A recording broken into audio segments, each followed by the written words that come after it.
Feliz domingo. Este domingo, llamado Domingo de la Dedicación de la Basílica Lateranense, la iglesia madre de la cristiandad, además de lo de Jerusalén, porque esa iglesia que fue construida, llamada Basílica, donde está la cátedra del Papa, el obispo de Roma. Esa iglesia que fue construida en tiempo, la primera poza de piedras, como se puede decir, fueron después de la libertad que los cristianos adquirieron con el edicto de Constantino, del emperador, ¿no? Y así, cuando dio la libertad a los cristianos para empezar a dar culto a Dios públicamente.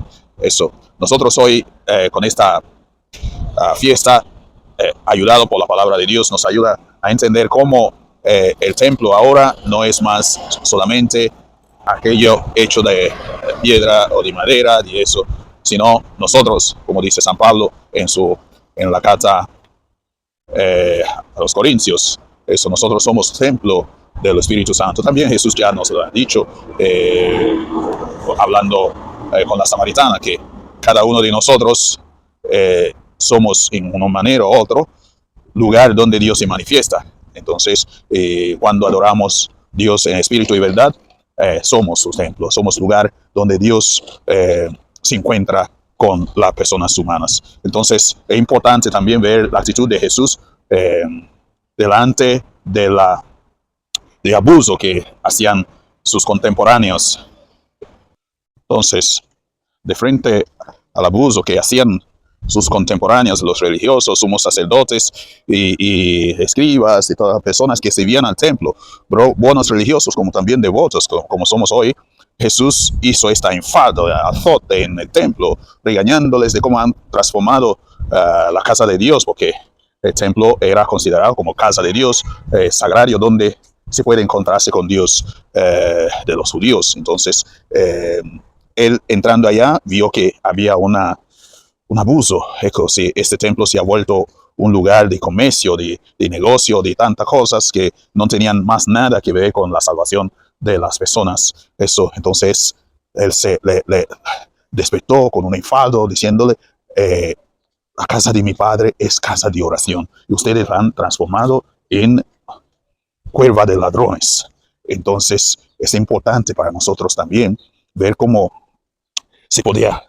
podemos caer en ese riesgo de transformar la casa de Dios en lugar que no es más casa de Dios, que no es más lugar de encuentro con Dios y con los hermanos. Y él mismo que nos dice, destruir este templo y yo la reconstruiré en 3 días. Él mismo se considera como el templo vivo. Así también como dijo a la samaritana, como hemos escuchado en su diálogo con la mujer samaritana, que cualquier persona que quiere adorar a Dios lo tiene que adorar en espíritu y verdad. Adorar a Dios, cuando adoramos a Dios en espíritu y verdad, entonces podemos decirnos también templos de Dios vivo.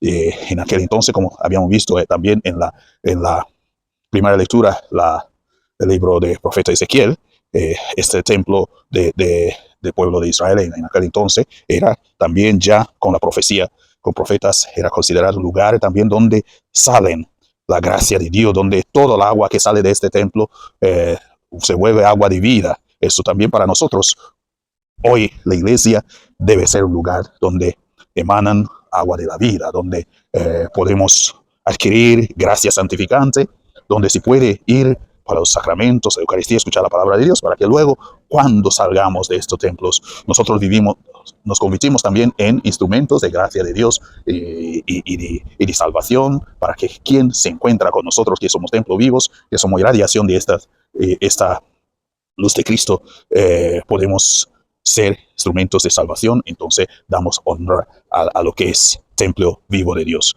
Que el Señor nos ayude a ser verdaderamente templo vivo de Jesús. Feliz aniversario también de todas nuestras iglesias, que podamos de verdad transformarles en lugar de salvación, en lugar de encuentro con Dios y con los hermanos. Felicidades a todos. Que el Señor os bendiga, en el nombre del Padre, del Hijo y del Espíritu Santo. Amén. Feliz domingo.